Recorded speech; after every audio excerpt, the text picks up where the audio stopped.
ज्येष्ठ मास की अपरा एकादशी, अचला एकादशी के व्रत से ये सभी पापों को ऐसे काट देती है जैसे एक कुल्हाड़ी बड़े से बड़े पेड़ को काट देती है।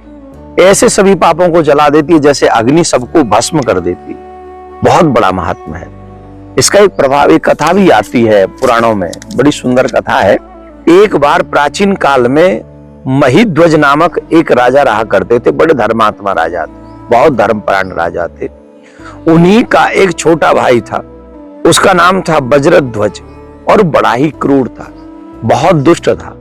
होते ना कई बार, कई लोगों का स्वभाव धार्मिक होता है, कईयों का धार्मिक होता है। तो वो बड़ा क्रूर था, धार्मिक था, दुष्ट प्रवृत्ति का था। अपने भाई से बड़ा द्वेष करता था, बहुत द्वेष करता था वो अपने भाई से। एक दिन तो उसने अति ही कर दी, हद कर दी कि उसने अपने सोए हुए रात्रि में भाई का वध कर दिया, उसको समाप्त कर दिया और पीपल के नीचे गाड़ दिया जंगल में ले जाके उसके शरीर को। क्योंकि समय आया नहीं था मृत्यु का, महिध्वज का समय से पहले अकाल मृत्यु हो गई थी, इसलिए महिध्वज को प्रेत बनना पड़ा और पीपल पे वो प्रकट हो गया। उसी पीपल पे तो सबको डराने लगा, धमकाने लगा, जो भी मतलब भूत प्रेत जो करते, प्रेत पिशाच इत्यादि, वो उसको डराने लगा ऐसे।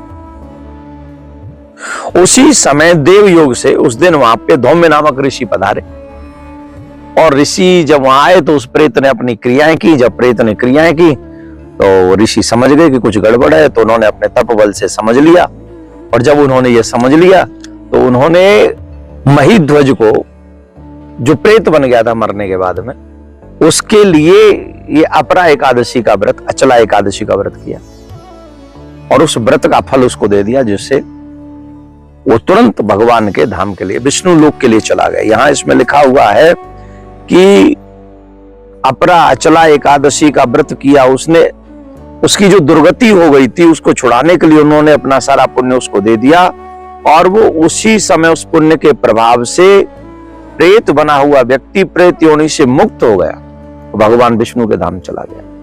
तो आप ये समझिए इस एकादशी का बहुत बड़ा महत्व, बहुत बड़ा फल है। तो आप लोग संयम से, नियम क्या करें, काफी लोग जो है व्रत करते भी हैं लेकिन नियमों का पालन नहीं करते। हमारी जो एकादशी है 16 मई को, तो हम जो व्रत करेंगे वो 16 मई को करेंगे। दशमी की रात्रि से ही अन्न का त्याग कर देना चाहिए।